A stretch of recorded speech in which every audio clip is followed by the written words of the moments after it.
Sebastian Yarrick's life began on the world of Taos III, a planet whose records paint a picture of both hardship and resilience. He was born under the name Sebastian Varden, a child of the Hive world's harsh realities. The precise year of his birth remains difficult to pinpoint with complete certainty, but evidence from Imperial records suggests it fell sometime in the middle centuries of the 39th millennium. Taos III itself was an Imperial world that had long been shaped by industrial labour, Hive city expansion, and the looming threat of Xenos incursions, most notably from the Orcs who would eventually define Yarrick's destiny. Yarrick's early years were marked by tragedy. When he was 7 standard years old, both of his parents were killed. The circumstances of their deaths are not preserved in detail, though the implications of the time and environment suggest that violence, industrial accidents, or the simple brutality of life in an Imperial Hive city may have been the cause. Left without mother and father, the young Sebastian was taken in by his maternal grandfather, an aged veteran who had once served as a sergeant within the Astra Militarum. This man, hardened by war but still deeply committed to the Imperium's values, assumed the responsibility of shaping Yarrick's formative years. Life under his grandfather's care was neither gentle nor forgiving. The old veteran raised the boy in a small settlement near New Caden Hive, an area that was itself a frontier against both the wilderness and the encroaching industrial sprawl. The grandfather believed discipline, hardship, and constant readiness were essential for survival, and he instilled these qualities into the child through rigorous training. From the age of 7 until 10, Yarrick learned skills uncommon even for Hive-world children. He was taught how to lay traps, how to fight with whatever weapons could be fashioned, and how to stay hidden when strength alone was not enough. These lessons were not idle amusements, they were survival measures, forged in the expectation that Taos III's future would bring greater conflict. In retrospect, this period of training would prove critical to Yarrick's later career, giving him a foundation of cunning, patience, and endurance that he would repeatedly draw upon in war. Yarrick's physique reflected the hard conditions of his environment. He grew into a man of stern features and imposing presence, though he was not of extraordinary height by the standards of humanity. Records describe him as slightly shorter than the average baseline of Astra Militarum officers, though he compensated with an aura of intimidation that surpassed any physical limitation. His frame was solid, hardened by decades of exposure to battlefields and the unrelenting rigour of war service. His eyes, often described as sharp and uncompromising, became a symbol of his unyielding character, especially after one was replaced by a bionic implant later in his career. His hair, which in youth was dark, greyed quickly with age, and the constant stresses of command, adding to the severe image that would follow him throughout the Imperium. Recruitment into the Astra Militarum came as a natural progression of Yarrick's upbringing. Having been moulded by his grandfather's hand and deeply committed to the survival of humanity under the Emperor's rule, he presented himself to the Schola Progenium after his grandfather's death. The Schola, an institution designed to raise orphans of Imperial servants, hardened its pupils into administrators, priests, and warriors of the Imperium. For Yarrick, the Schola represented not only duty but also destiny. His instructors quickly recognized his unyielding willpower, his refusal to bend under duress, and his capacity to inspire through presence rather than sheer charisma. He did not stand out as a scholar of abstract theory, but he excelled in the application of military discipline and the enforcement of imperial order. Within the Schola Progenium, Yarrick began the long path toward becoming a commissar. The Commissariat was not a role entered lightly, as it required absolute loyalty to the Imperium and the willingness to enforce discipline even at the cost of one's comrades. Yarrick proved exceptional in this regard. His early training demonstrated a natural aptitude for both leadership and survival under pressure, and his ruthless sense of duty marked him as a candidate for commissarial service. The transformation from orphan of Taos III to officer of the Commissariat was gradual but inevitable. The biology of Yarrick is inseparable from the psychology that defined him. He was by all physical measures an ordinary human man, neither genetically enhanced like the Adeptus Astartes, nor augmented to the degree of the Mechanicus servants. Yet his survival and resilience bordered on the extraordinary. Battle after battle left him scarred and marked, but never defeated. The most infamous of these scars was the loss of his right arm, torn from him in conflict with the Orcs. Instead of allowing this mutilation to end his career, Yaric embraced it as a symbol. He replaced the limb with the severed power claw of an Orc warlord, a weapon of brutal design that became both tool and icon. To his allies, it was proof of his tenacity. To the Orcs, it elevated him to near mythical status, for they saw in him an equal and worthy opponent. Before reaching that legendary point, however, Yaric's early career in the Astra Militarum followed the established doctrines of the Commissariat. As a commissar, his primary duty was to enforce morale, maintain discipline, and ensure that Imperial soldiers did not falter in their faith or their fight. Commissars were feared as much as they were respected, for they carried the authority to execute deserters, cowards, and even officers who displayed weakness in battle.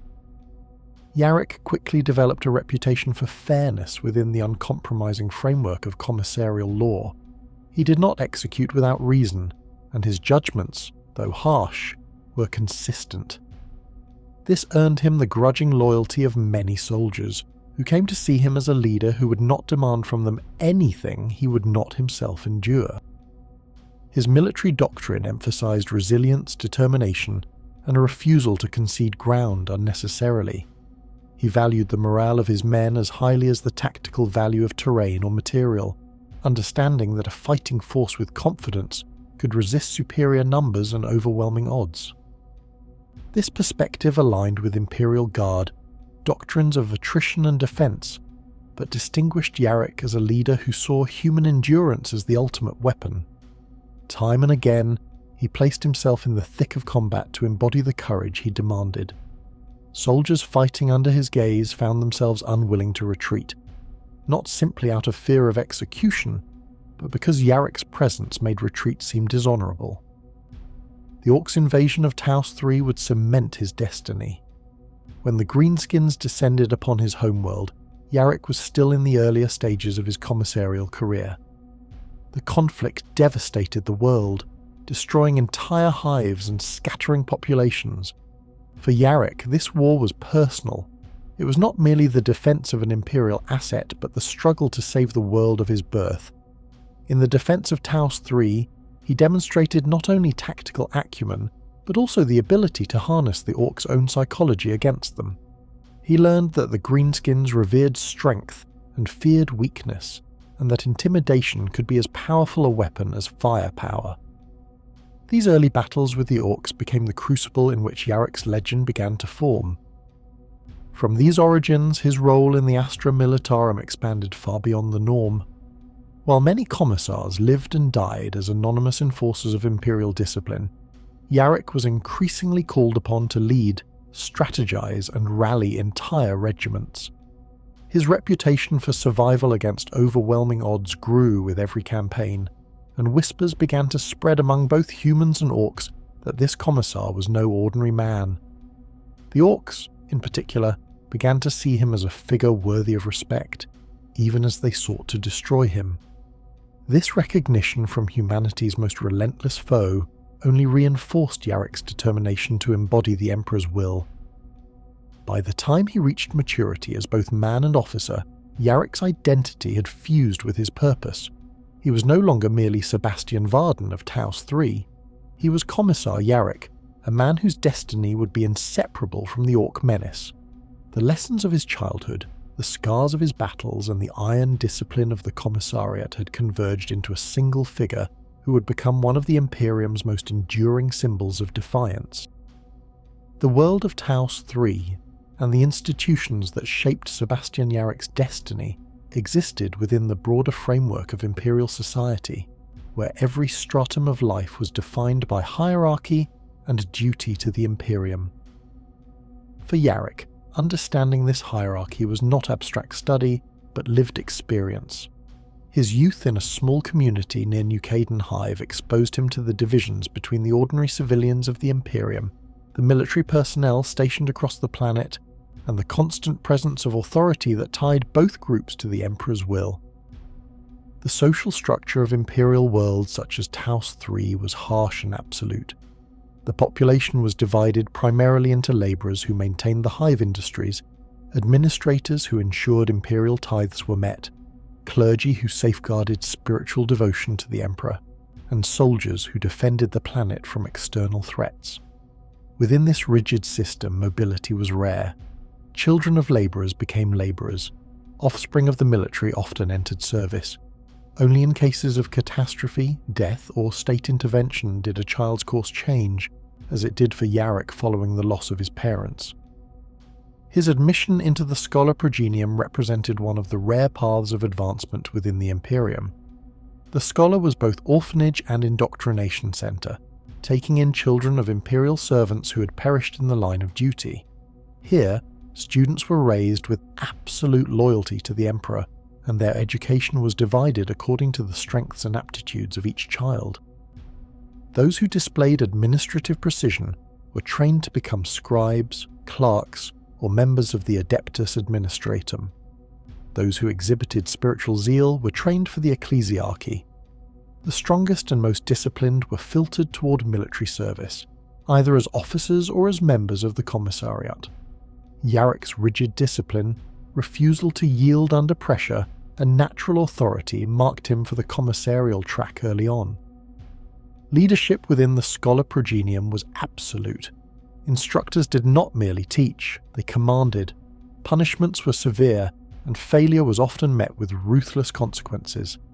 This environment did not weaken Yaric, but strengthened him. While many children broke under the unrelenting demands of the Scholar, Yaric thrived. His formative years under his grandfather had prepared him for an environment where obedience, endurance, and self-control were necessary for survival. He learned to speak with authority, to confront fear without hesitation, and to inspire through example. These traits would later become essential in his commissarial role, where the presence of fear and despair could unmake entire regiments. Values within the Commissariat were singular and uncompromising. Duty to the Emperor was paramount. Compassion could exist, but only in service to morale and discipline. The life of an individual was insignificant compared to the preservation of the whole.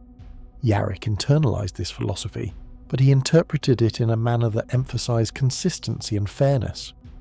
While other commissars were feared for arbitrary cruelty, Yaric's men knew that his punishments were measured. He demanded strength because he himself displayed it, and he expected endurance because he embodied it. This alignment of values set him apart from the many commissars who relied purely on terror. Civilian and military roles in Yaric's orbit were intertwined yet distinct. Civilians on Taos III were responsible for the maintenance of the hives, the production of goods, and the fulfillment of Imperial tithe requirements. Their existence was laborious and unrelenting, with little space for leisure or individuality. Military personnel, meanwhile, bore the responsibility of defending the planet and carrying the Emperor's authority into battle. The Astra Militarum on Taos III was typical of many regiments across the Imperium. Vast numbers of ordinary men and women trained for war, backed by armoured support and directed by officers who themselves were under constant scrutiny from commissars. Yaric's role as commissar placed him at the intersection of these spheres. He was not a line soldier, nor was he fully integrated into the officer corps. Instead, he stood as both overseer and symbol, ensuring the military maintained its purpose and the civilians understood the unyielding nature of Imperial rule. His ability to navigate these dual roles strengthened his reputation.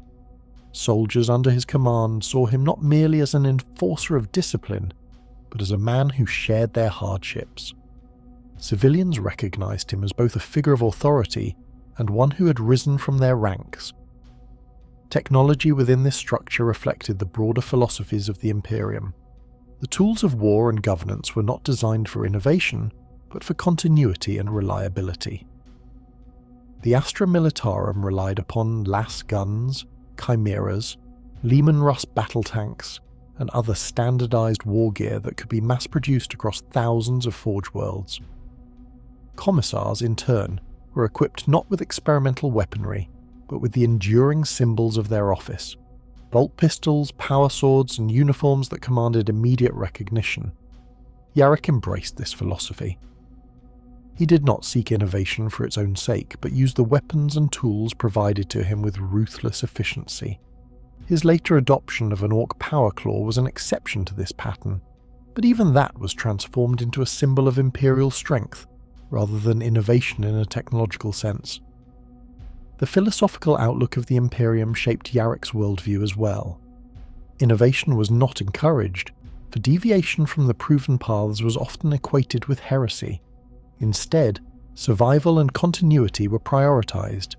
To endure was to serve the Emperor, and to resist was to invite destruction. Yaric's own philosophy mirrored this stance.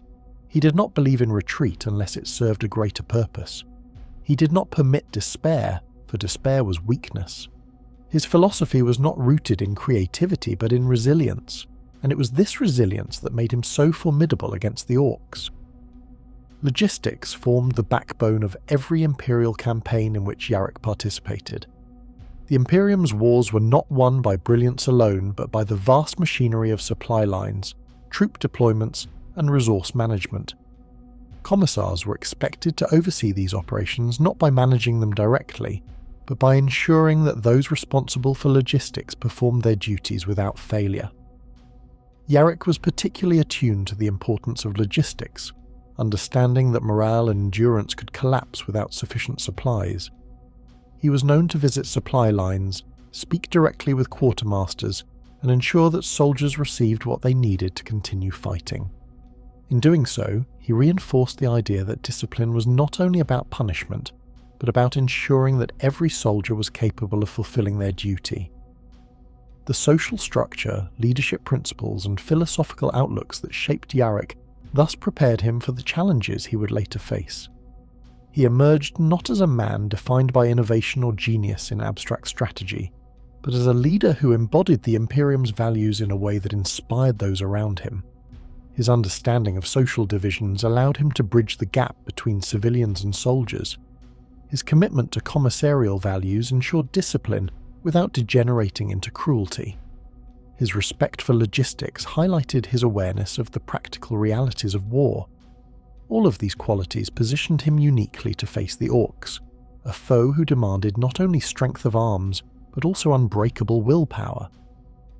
As his career advanced, Yaric's ability to navigate these roles became increasingly vital. He was no longer a mere enforcer of discipline, but a figure whose presence could decide the outcome of campaigns. When soldiers saw Yaric on the battlefield, they knew that retreat was not an option. When civilians spoke his name, they recognized the embodiment of survival against impossible odds. These qualities, rooted in the social and structural foundations of the Imperium, made him a man whose story would transcend his own lifetime and become legend. By the time Sebastian Yarrick had fully assumed the mantle of Commissar, he was already becoming known as more than a standard enforcer of Imperial discipline. His career intersected with some of the most famous leaders, units, and war machines of the Astra Militarum, and these associations elevated both his reputation and the morale of the soldiers under his influence. Unlike many commissars who passed through history with anonymity, Yaric became a central figure in campaigns that defined Imperial resistance against the orcs. Among the most famous units with which Yaric became associated were the regiments of Armageddon. The Steel Legion, the primary fighting force of that world, would forever link their history to his name. When the orcs under Ghazghkull Mag Uruk Thraka invaded Armageddon, Yaric's leadership and unbreakable defiance turned what could have been another tragic planetary loss into a symbol of resistance for the entire Imperium. Though Armageddon would never fully escape the shadow of war, the soldiers who fought there carried Yaric's name as a rallying cry. His presence among them not only kept discipline intact, but imbued the entire campaign with a sense of purpose. The war machines that supported Yaric's campaigns also became part of his legend. The Imperium's military strength was embodied in its armoured divisions, and Yaric worked closely with commanders of Baneblades, Leman Russ squadrons, and mechanised infantry formations. His leadership was not confined to infantry morale. He understood that tanks and artillery required just as much discipline and order to operate effectively. During the campaigns on Armageddon, super heavy tanks such as the Baneblade and the Shadow Sword played pivotal roles in resisting Orc assaults. Yarrick's role was not mechanical or technical, but his ability to stand among these machines of war and treat them as symbols of Imperial strength reinforced their significance to the troops.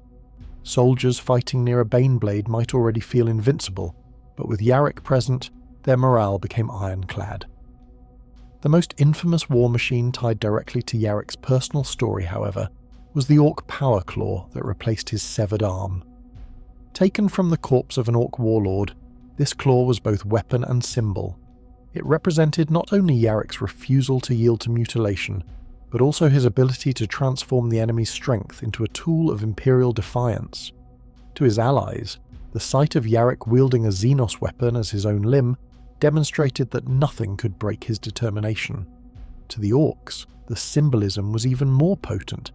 They revered strength above all else, and in their eyes, Yarric's adoption of their warlord's claw elevated him to the status of a worthy rival. This dual symbolism became one of the defining features of Yarric's career. Famous leaders who fought alongside Yaric were numerous, though few stood so prominently as Ghazghkull himself, who became his most significant adversary.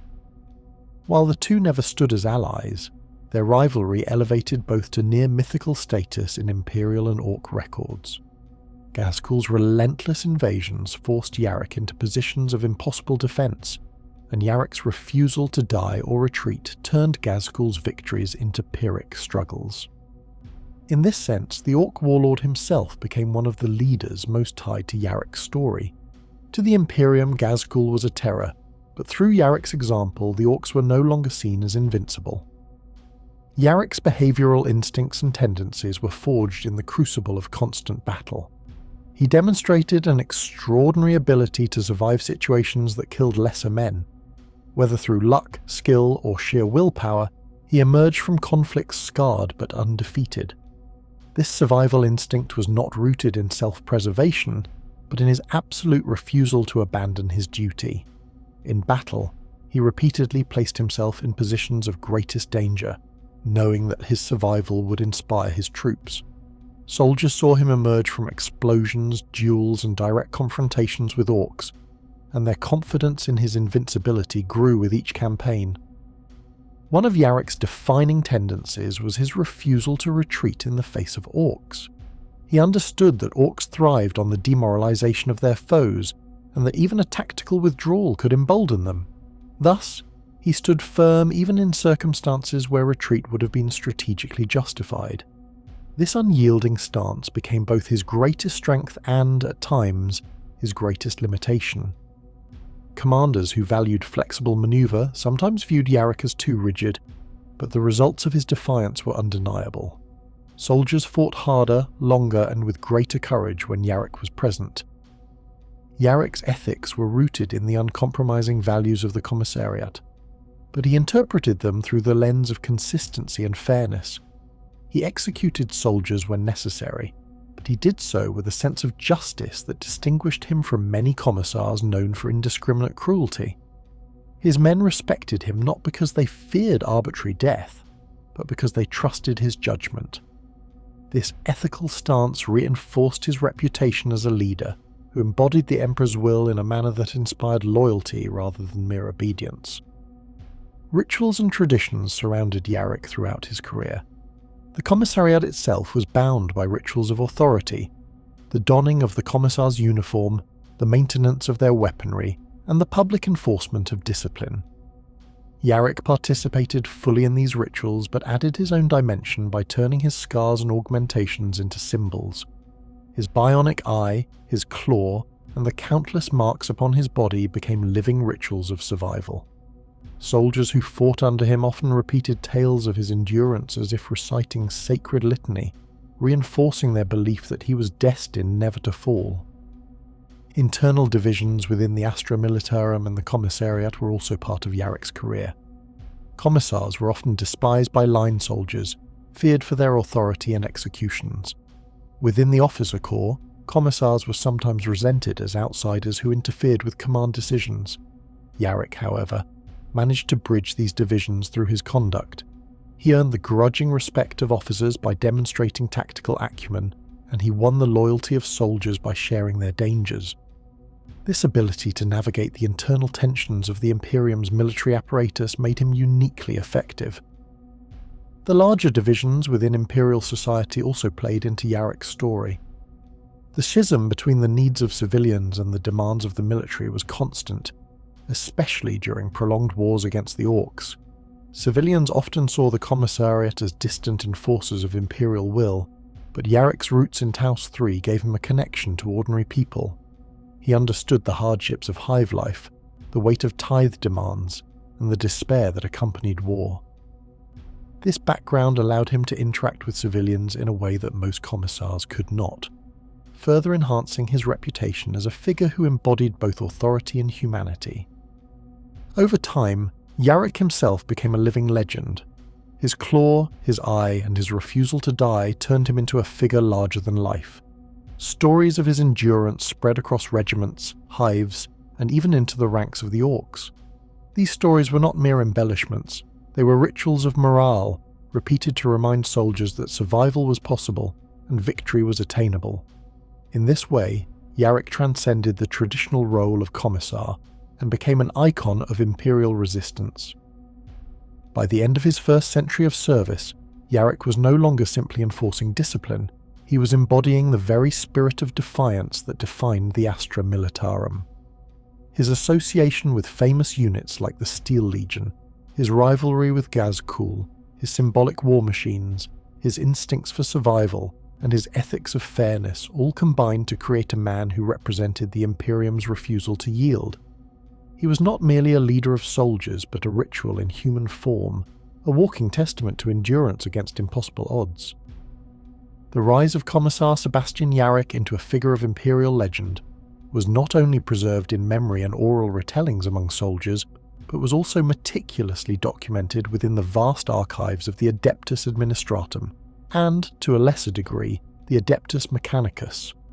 Both institutions, though differing in purpose and outlook, maintained records that provide insight into his career, the circumstances of his early campaigns, and the broader conflicts that enmeshed him with the Imperium's enemies. The Administratum, with its endless bureaucracy of scribes, clerks, and archivists, ensured that every tithe, battle, and casualty was accounted for in monumental ledgers. The Adeptus Mechanicus, though more focused on the preservation of technological data, maintained records of war machines, battlefield conditions, and the outcomes of campaigns where Yarric's name became synonymous with survival against the Orcs. Administratum records concerning Yarric's early career begin with his assignment to the Commissariat after his training at the Schola Progenium. Though many details of his earliest postings are lost in the sheer volume of the Imperium's bureaucracy, fragments remain, preserved in campaign logs and regimental accounts. These documents depict Yaric as an officer attached to various Astra Militarum regiments during the late 39th millennium. His duties at this stage were typical of any commissar, overseeing morale, enforcing discipline, and ensuring loyalty to the Emperor. Yet even within these early assignments, the Administratum noted his unusual ability to maintain the cohesion of his units under conditions where other commissars often failed. Reports describe him as a man who embodied resilience in form and will, a phrase that would echo throughout his later records. The first significant documented encounters between Yaric and the Orcs appear in Administratum reports concerning the defense of his homeworld, Taos III. The Orcs' invasion of the planet marked the beginning of his lifelong struggle against the greenskin menace. Administratum records from this period emphasize the devastation wrought upon the hives of Taos III, with entire populations exterminated or enslaved, industries destroyed, and planetary defences overwhelmed. Within this chaos, Yaric distinguished himself by maintaining order where collapse was imminent. Several Administratum scribes later remarked that his ability to hold together scattered regiments during the Orc assault ensured that portions of the planet's population survived long enough for Imperial reinforcements to arrive. Without his efforts, Taos III might have been written off entirely, its survivors doomed to annihilation or absorption into the Orc warbands. The Adeptus Mechanicus, though less concerned with Yaric himself, recorded the Orc invasion of Taos III in terms of its technological and logistical impact. Forge worlds and Mechanicus enclaves maintained data on the Orcs' methods of war, their crude but effective machines, and their patterns of attack. Within these records, Yaric appears not as a central figure but as a recurring annotation, a commissar who repeatedly frustrated the Orcs' attempts to dominate his sector. Mechanicus observers noted that the Orcs regarded Yaric with unusual attention, targeting him specifically during engagements and reacting with increased ferocity to his presence. This fact, confirmed in both Mechanicus battlefield reports and Administratum casualty logs, suggests that Yaric had already entered the Orcs' cultural imagination as a figure worthy of their respect and hatred. Administratum documentation of these first encounters highlights both the scale of the conflict and Yaric's role within it. The Orcs did not merely raid Taos III, they launched a full-scale planetary invasion.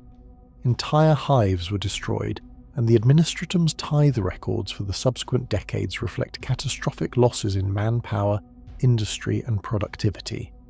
Yet amidst these grim tallies, annotations appear concerning the extraordinary morale retention of Astra Militarum forces under Commissar Yarrick. In practical terms, this meant that units which might otherwise have broken or surrendered continued to fight, often inflicting disproportionate casualties on the Orcs. From a bureaucratic perspective, this resilience was quantified in terms of reduced desertion rates and higher than expected survival ratios, both of which were attributed directly to Yaric's oversight. The Adeptus Mechanicus provided a complementary perspective by documenting the machines of war that accompanied these battles. Orc technology, though ramshackle and brutal, was noted for its effectiveness, particularly in the deployment of warbands equipped with looted Imperial equipment. Yaric's encounters with these machines were repeatedly marked by acts of survival that defied expectation. Mechanicus data records note that Yaric not only survived direct confrontations with Orc war engines, but also exploited their weaknesses in ways that allowed Astra Militarum units to destroy them with limited resources. In later centuries, these annotations would be cited by Mechanicus Magi as examples of the psychological dimension of warfare against the Orcs, demonstrating that discipline and resilience could counterbalance technological disparity. The first sightings of Yaric in Administratum and Mechanicus records thus place him in the context of planetary defense and survival.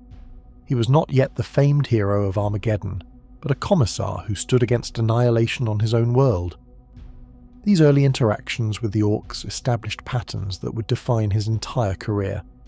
The refusal to retreat, the transformation of personal survival into a symbol for others, and the capacity to turn even defeat into a form of resistance. The Administratum noted these qualities in the language of statistics and bureaucratic annotation, while the Mechanicus recorded them in terms of battlefield anomalies and data points. Both institutions, in their own ways, preserved the image of a man whose defiance could not be explained by ordinary metrics. As Yaric's career advanced beyond Taos III, the Administratum's documentation expanded to include his assignments across multiple warzones. The records show that he was frequently deployed to areas under threat of Orc incursions, a pattern that suggests the Imperium recognized his unique ability to resist greenskin assaults. Administratum logs from this period contain references to his presence in campaigns where survival rates again exceeded projections, reinforcing the image of Yaric as an anomaly within the otherwise grim mathematics of Imperial warfare. The Mechanicus, meanwhile, continued to note his appearances in relation to Orc war machines, with repeated observations that the Orcs themselves appeared to regard him with growing reverence. These first sightings and early interactions, preserved in the language of two vast bureaucracies, reveal the foundation of Yaric's legend. He was not yet the hero of Armageddon or the nemesis of Gazkul, but he had already become a figure whose survival defied the expectations of both the Administratum statistical models and the Mechanicus technological assessments. His presence on the battlefield could not be explained by ordinary calculations, and thus it was recorded in the only way the Imperium knew how, as a series of anomalies, annotations and exceptions within the endless data of war. The consolidation of available records on Sebastian Yarrick after his early years of service presents a clearer view of his transition from a promising commissar to one of the most recognised figures in the Imperial military. Segmentum archives and Departmentum Munitorum documentation highlight that his reputation did not emerge from sudden notoriety, but from a gradual accumulation of service across multiple campaigns, where his command presence and adherence to Imperial discipline earned both fear and respect.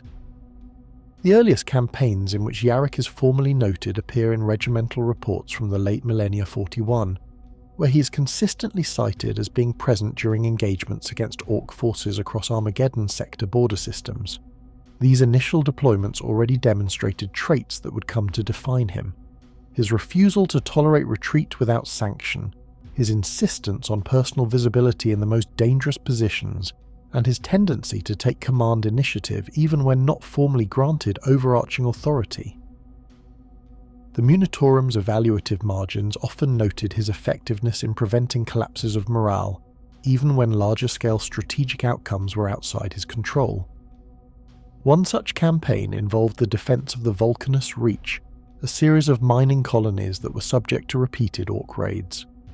Records from the Cadian 23rd and Mordian 15th, both temporarily stationed in the area, make specific mention of Yaric's role in organising rearguard actions that allowed several convoys of displaced colonists to escape annihilation. While casualty figures remained high, Yaric's decisions preserved enough personnel and material for the Imperium to later reinforce the sector.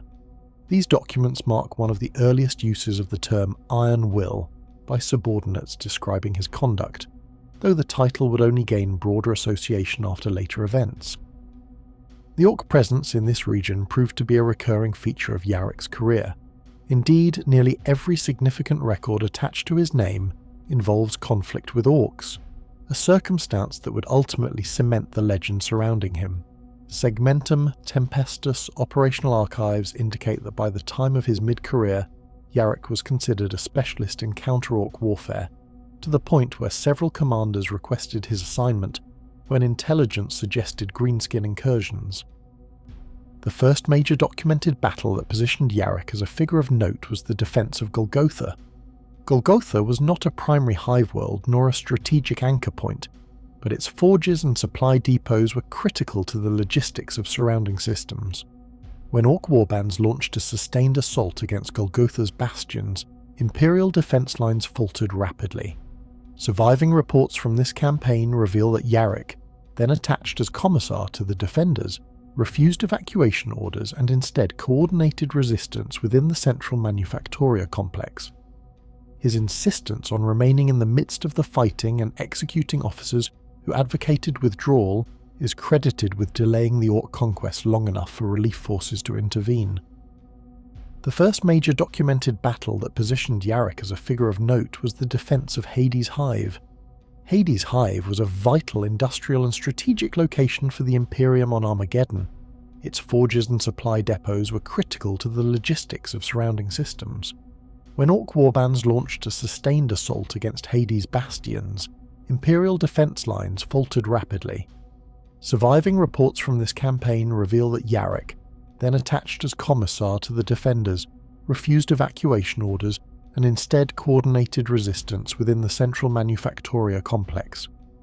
His insistence on remaining in the midst of the fighting and executing officers who advocated withdrawal is credited with delaying the Orc conquest long enough for relief forces to intervene. Hades' Hive also produced one of the most enduring symbols of Yaric's mythos.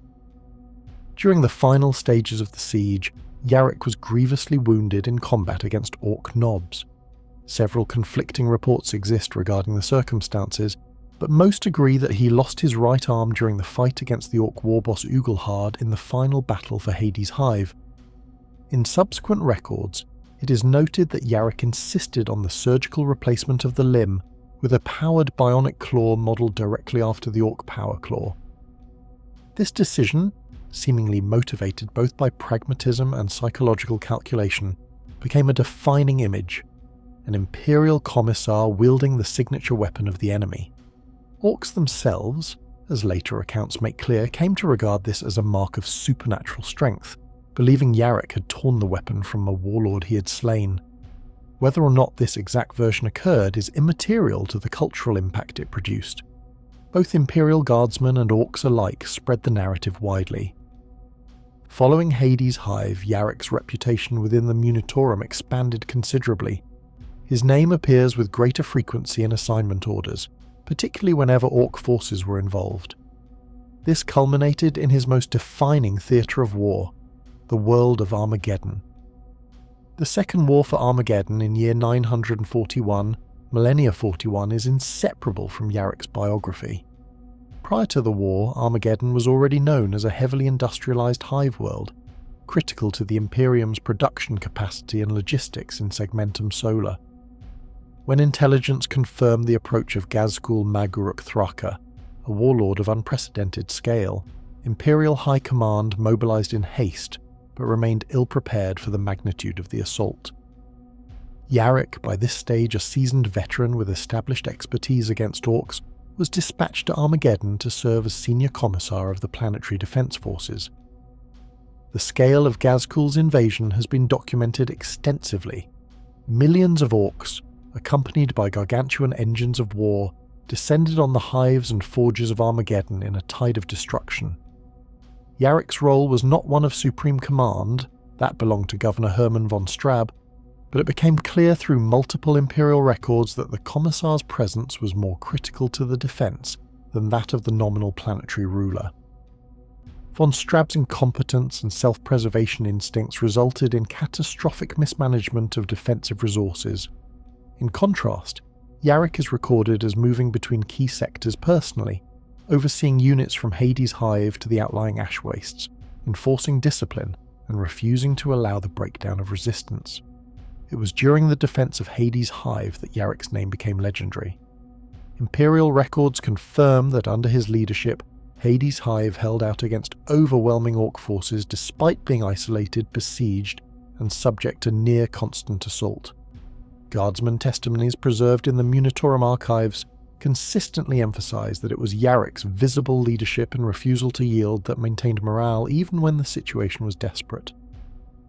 It was also during the Second War that another notable augmentation occurred.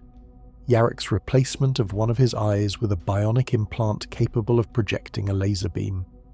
Again, the precise circumstances vary across sources, with some Mechanicus records attributing it to a sanctioned cybernetic replacement, while others suggest Yaric himself requested the modification specifically to exploit Orc superstition.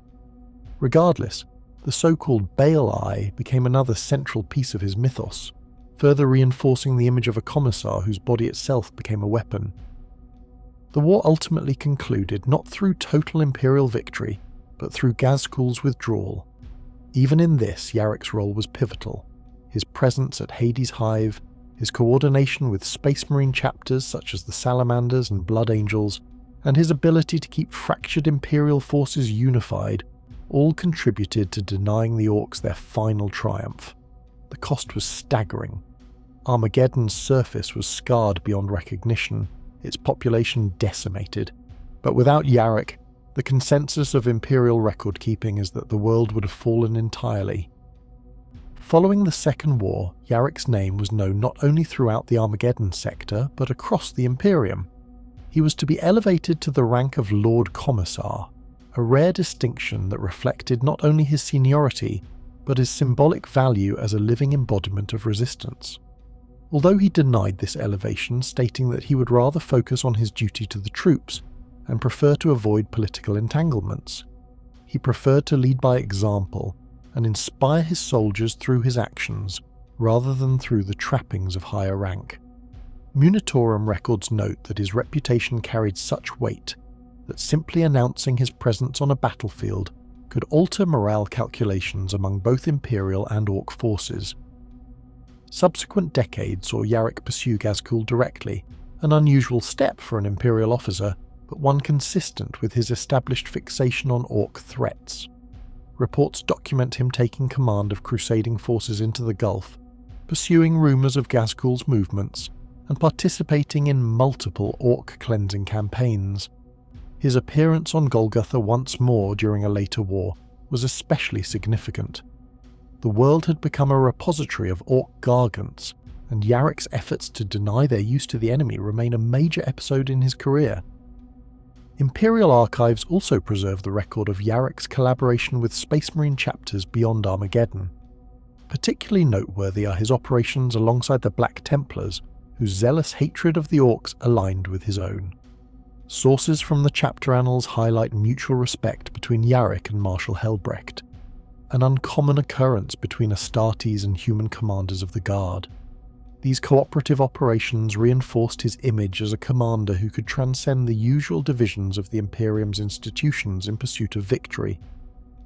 By the onset of the Third War for Armageddon in 999 Millennia 41, Yarric's legend had reached its zenith. Ghazghkul's return to Armageddon, on a scale dwarfing the previous invasion, created conditions where Yarric's presence was not merely advantageous, but necessary. The High Lords of Terror sanctioned his appointment as overall commander of the defence, a recognition that no other individual possessed the experience or symbolic weight to rally the planet. Documentation from this war records that Yaric coordinated with over a dozen Space Marine chapters, millions of Guardsmen, and elements of the Adeptus Mechanicus, creating a unified front that, though unable to decisively defeat Ghazghkul, prevented the Orcs from seizing complete control. The Third War remains technically unresolved. Much of Armageddon is still contested, and Orc presence remains entrenched. Yet Yarric's leadership ensured that the world did not fall entirely, preserving one of the Imperium's most vital industrial hubs. The fact that Ghazghkul personally acknowledged Yaric as a worthy adversary, departing once again to seek battle elsewhere rather than risk protracted stalemate, cemented their relationship as one of the most storied rivalries in Imperial military history. Across these wars and engagements, the Departmentum Munitorum and the Officio Prefectus consistently emphasised several recurring themes: Yarric's tactical acumen in counter-Orc warfare, his willingness to adopt both practical and psychological methods, and his role as a symbol of Imperial resilience. Whether on Golgotha, in the ash wastes of Armageddon, or among the battlefields of Orc-held worlds, his presence was repeatedly the deciding factor in maintaining resistance against otherwise overwhelming odds. Sebastian Yarric's career did not end with the Third War for Armageddon, nor did his influence diminish after his withdrawal from its most brutal battlefronts. In truth, it was in the aftermath of these wars that his name was more than a title of command. It had become a living standard, a symbol that the Astra Militarum and the Imperium at large could rally behind. The later stages of his service, though less defined by the desperate sieges of Hades' Hive, were shaped by the unique role he came to occupy as both warrior and myth.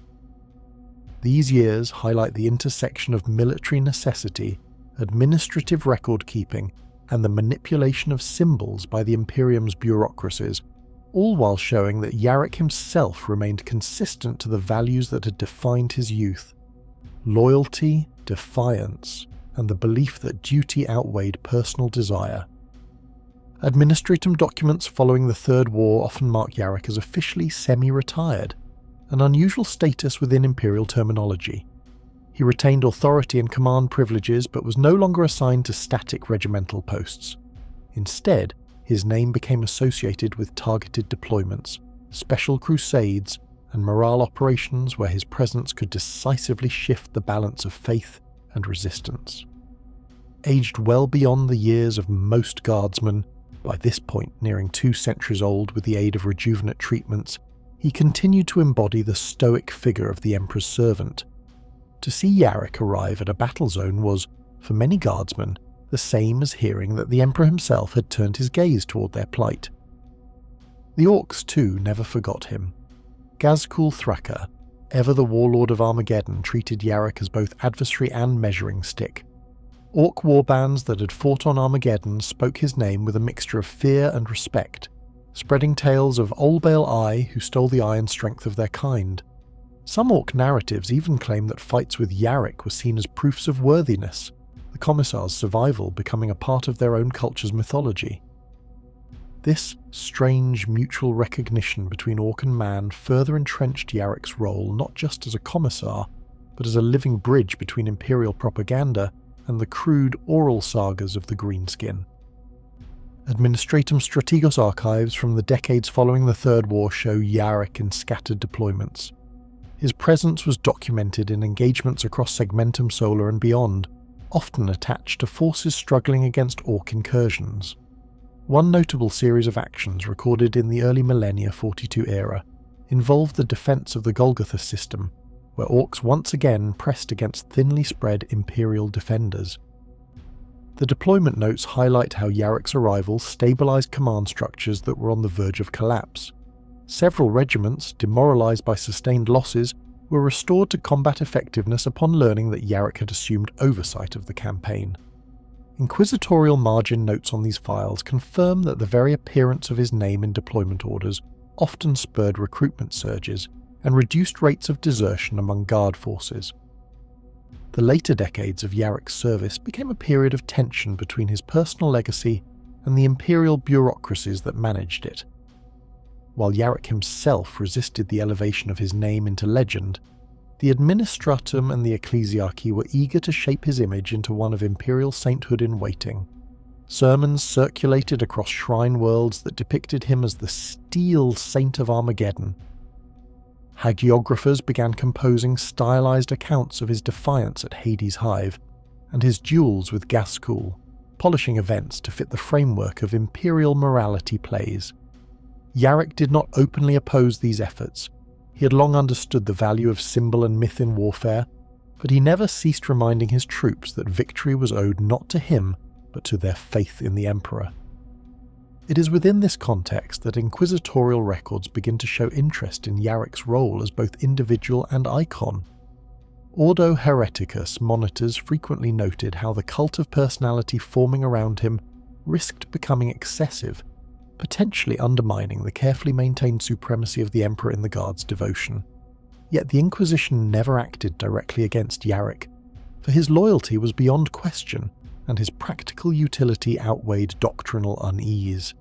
In fact, Ordo Xenos inquisitors frequently made use of his reputation, deploying him in campaigns where Orc activity was high, reasoning that the mere suggestion of Yarric's involvement could act as a psychological weapon against the enemy. The final known phase of Yarric's life is tied closely to his pursuit of Ghazghkull Thraka. Administratum and Mechanicus records alike note that the Commissar repeatedly refused full retirement, citing the continuing threat of Thraka's war forces as justification. In a recorded exchange with Segmentum Command, Yaric is said to have declared that no end shall come to my service until the beast lies broken. This statement, preserved in multiple campaign logs, reflects his lifelong devotion to the singular enemy who had defined so much of his career. The two figures had become locked in a cycle of pursuit and confrontation that was as much ideological as it was martial. The specific details of Yarric's final campaigns remain partially fragmented. Records indicate his presence in the defense of Valhalla during one of the planet's later Orc assaults, where his status as a son of that world carried enormous symbolic weight. He's also recorded on crusades alongside Black Templar forces, where his unyielding faith in the Emperor aligned closely with the zealous martial traditions of that chapter. Joint campaigns of this kind are rare in Imperial records, further highlighting the extraordinary respect Yaric commanded even outside the confines of the Astra Militarum. The closing years of Yarric's service are shrouded in uncertainty.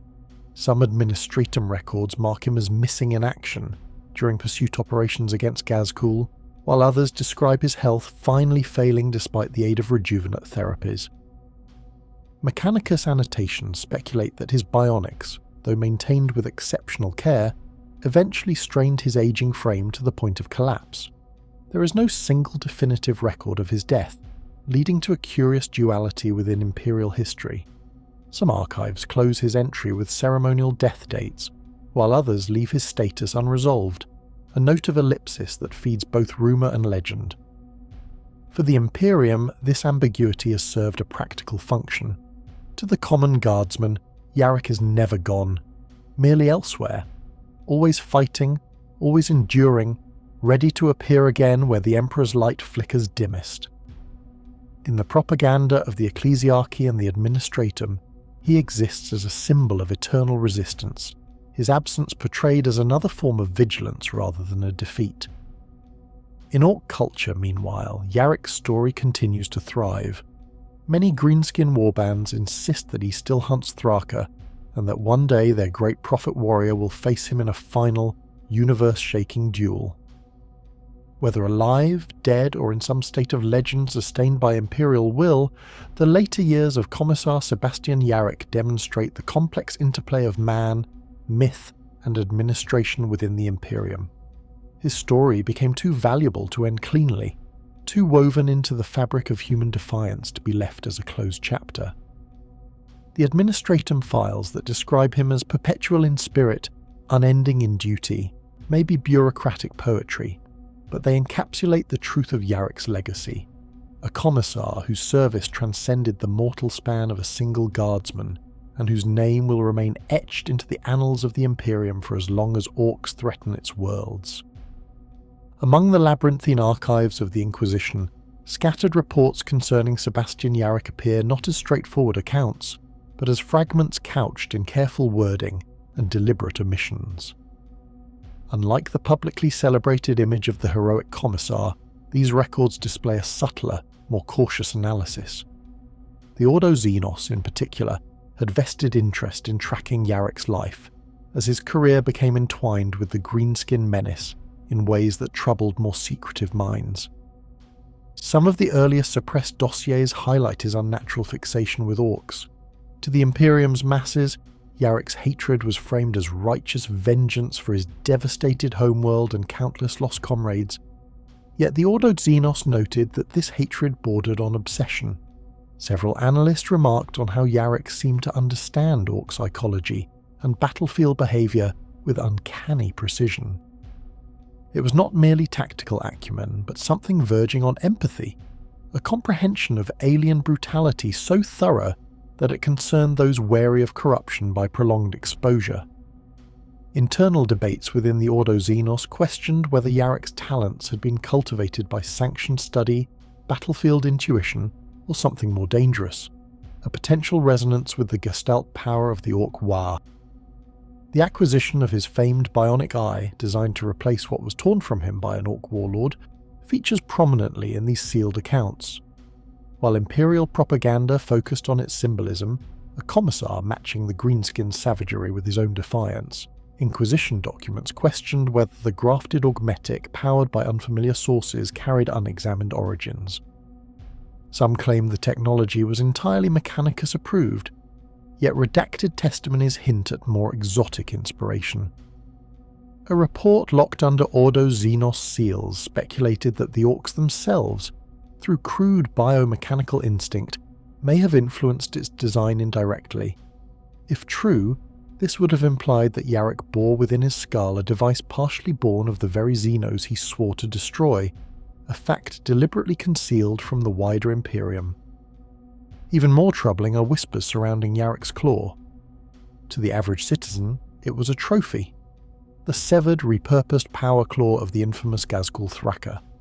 To the administratum, it was a symbol of Imperial defiance, displayed in every pit capture of Yarrick's triumphs. Yet Inquisition logs probe deeper. The orcs themselves believed the claw made Yarrick unstoppable, and under the strange laws of their crude psychic field, such belief could alter reality. The possibility that Yarrick's continued survival was in part a product of orcish superstition is a theory the Inquisition dared not spread. To do so would undermine the very foundation of Imperial propaganda. If the claw functioned not by Imperial technology, but because the orcs believed it must, then Yarrick's very legend was intertwined with Xenos witchery. Hidden transcripts also document his uncanny resilience. Survivors often spoke of Yarrick rising from injuries that should have ended any man. While publicly attributed to stubborn faith and sheer willpower, Inquisition files question whether more obscure forces played a role. A few among the Ordo Malleus raised suspicions of warp-touch durability, though evidence was circumstantial. Others suggested he had become a living focus of orc expectation, shielded by the collective unconscious belief of his enemies and followers alike. One recurring rumour, consistently noted in Ordo Xenos margins, is that Ghazghkull himself seemed to respect Yaric in ways no orc should respect a human. Some records even hint at unspoken truces during their long rivalry, moments where both combatants spared one another for reasons beyond strategy. The Imperium celebrated their duel as the pinnacle of hatred between man and Xenos, but these redacted notes suggest something stranger, a bond forged in war. Predator and prey, locked in a cycle, both seemed unwilling to end. Whether this was a reflection of orc cultural logic, Yaric's psychological manipulation, or something deeper remains unresolved. By the close of his career, certain inquisitors openly debated whether Yaric's role had become a necessity, engineered by the orcs themselves. To the greenskins, the presence of a mighty foe validates their own greatness. The possibility that Yaric endured because the orcs, especially Ghazghkull, needed him to endure, was a notion the Inquisition quietly buried. Such implications, if revealed, would destabilize the carefully cultivated myth of the Imperium's indomitable Commissar. In the end, the sealed records of the Inquisition portray a man simultaneously lionized by propaganda and shadowed by suspicion. Sebastian Yarrick may have been humanity's greatest orc fighter, but the hidden truths suggest he may also have been something more unsettling, a figure partially shaped by the very Xenos he defied. His survival, victories and legend might not have belonged solely to him or the Imperium, but also, in ways best left unspoken, to the orcs themselves. The Inquisition's records concerning Sebastian Yarrick remain some of the most contradictory and redacted compilations associated with any Imperial hero. Within the official archives of the Ordo Xenos and Ordo Hereticus, Yaric is consistently portrayed as the indomitable hammer of the Imperium, a mortal man who refused to surrender even when faced with annihilation. Yet when one moves beyond the surface of the public commendations, a different narrative emerges, one laced with suspicion, silence, and deliberate gaps. The earliest inquisitorial concerns regarding Yaric stem not from his victories, but from his survival. The Ordo Xenos, ever wary of contamination from prolonged exposure to alien contact, flagged Yaric's repeated campaigns against the orcs as unusually fraught with the potential for psychological or spiritual compromise. Not only did he endure decades of fighting the greenskins, he did so while adopting methods and symbols that mirrored their own culture. His bionic claw, forged to resemble that of the infamous Ghazghkull Maguruk Thraka's favoured weapon, became an object of obsession among certain inquisitors. For some, it was an ingenious act of psychological warfare against the orcs, who regarded the Commissar as a living embodiment of their own brutal ideal. For others, however, it raised the spectre of dangerous mimicry, a man who blurred the line between enemy and exemplar. Reports within the archives also note that Yaric displayed a unique effect on the orcs themselves. Multiple Ordo Xenos field agents observed that orcs who encountered him often acted with greater fervour, as though facing him validated their own sense of purpose. Yaric's name became mythologized within greenskin warbands, his presence as feared and revered among them as it was celebrated by humans. To some inquisitors, this represented an unacceptable risk. If Yaric became too deeply enshrined in orc mythology, his existence could fuel rather than diminish their wars. The fact that Ghazghkull Thraka himself declared Yaric his favoured foe only intensified such concerns. It was a rare circumstance, an orc warlord elevating a human to the same mythic stature as their own war bosses. Whether this bond was merely pragmatic respect between enemies, or something more troubling, was never definitively answered. Another recurrent thread within the hidden records involves Yaric's uncanny resilience. There are detailed reports of wounds that should have ended his life, battles where no ordinary human could have endured, and campaigns in which attrition alone should have claimed him. Administratum and Astra Militarum physicians attributed this to his sheer force of will, yet Inquisition analysts noted the disturbing parallel to phenomena associated with latent psychic activity. While there is no conclusive record of Yaric ever displaying sanctioned psyker abilities, the suspicion remained that his survival reflected more than human tenacity. Some even speculated that Yaric unconsciously tapped into the same well of belief that fueled orc warbands, their conviction in his power becoming a self-fulfilling reality. If true, this would place him in the same dangerous category as a weaponized psyker, though without formal recognition or control. Such ideas were, unsurprisingly, redacted or buried. While there is no conclusive record of Yaric ever displaying sanctioned psyker abilities, the suspicion remained that his survival reflected more than human tenacity. Some even speculated that Yaric unconsciously tapped into the same well of belief that fueled Orc warbands, their conviction in his power becoming a self-fulfilling reality. If true, this would place him in the same dangerous category as a weaponized psyker, though without formal recognition or control. Such ideas were, unsurprisingly, redacted or buried. There are also veiled accounts of Inquisition monitoring during Yaric's later years. As he aged, some Inquisitors pressed for his retirement, fearing that his symbolic role had grown too large and that his myth overshadowed the Imperium's control over his legend. Yet every attempt to withdraw him from active duty was countered by both the Astra Militarum High Command and by the Adeptus Ministorum, who championed his image as a rallying point for Imperial faith. To forcibly silence or discredit Yaric would have risked outright rebellion among the ranks of the Guard. Thus, even the most paranoid Inquisitors refrained from open censure. Instead, Yaric remained under what records describe as passive containment, a careful system of observation, reports and subtle restrictions designed to keep him under watch without compromising his battlefield role. The Order Hereticus added further complication by questioning whether Yaric's veneration approached the threshold of heresy.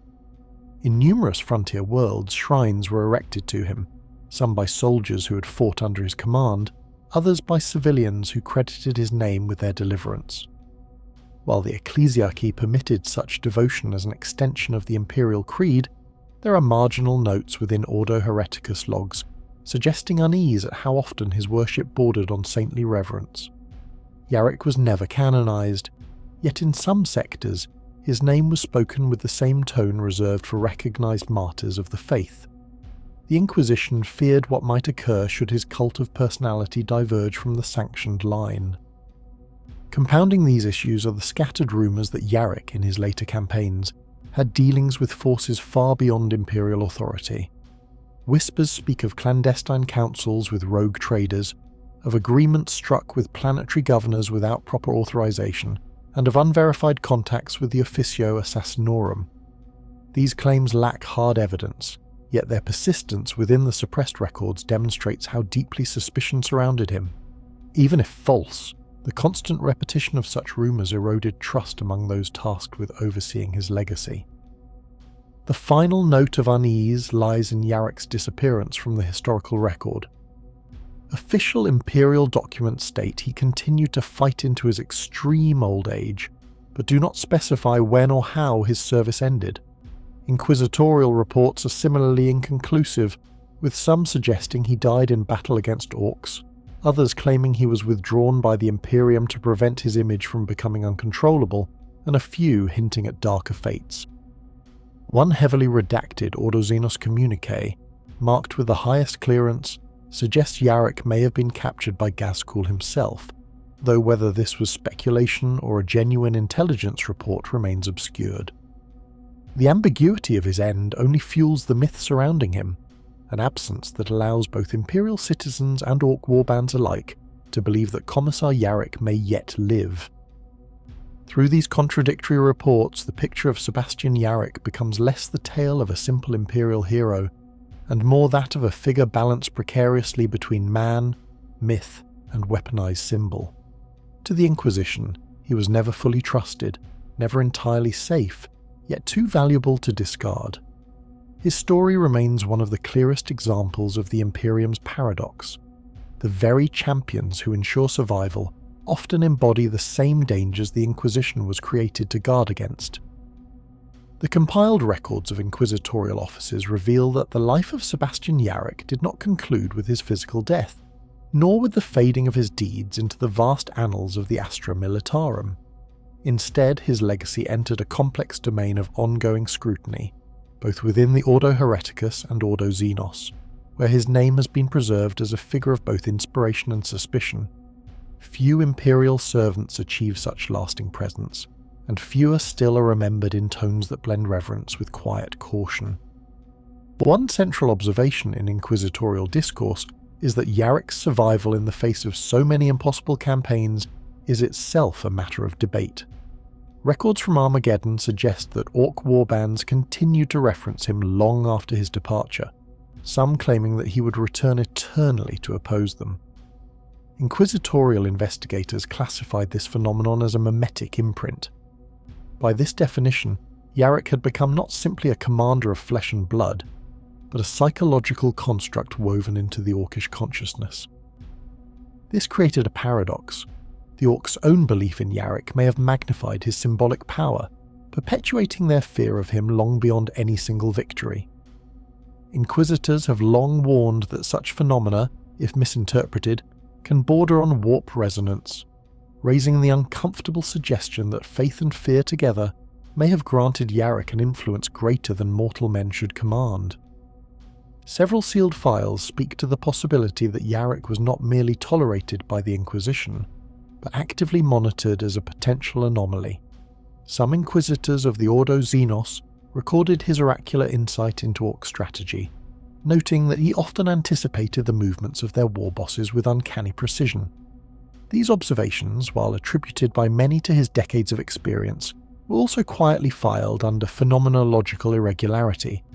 Yaric himself dismissed such speculation as the nonsense of scholars, but the Inquisition persisted in its surveillance, careful to determine whether his foresight extended beyond the natural. The incident most often cited in these discussions is his final confrontation with Ghazghkull Thraka. Though the material records are fragmented and contradictory, some inquisitorial logs suggest that Yaric and the warlord shared a connection that defied ordinary understanding.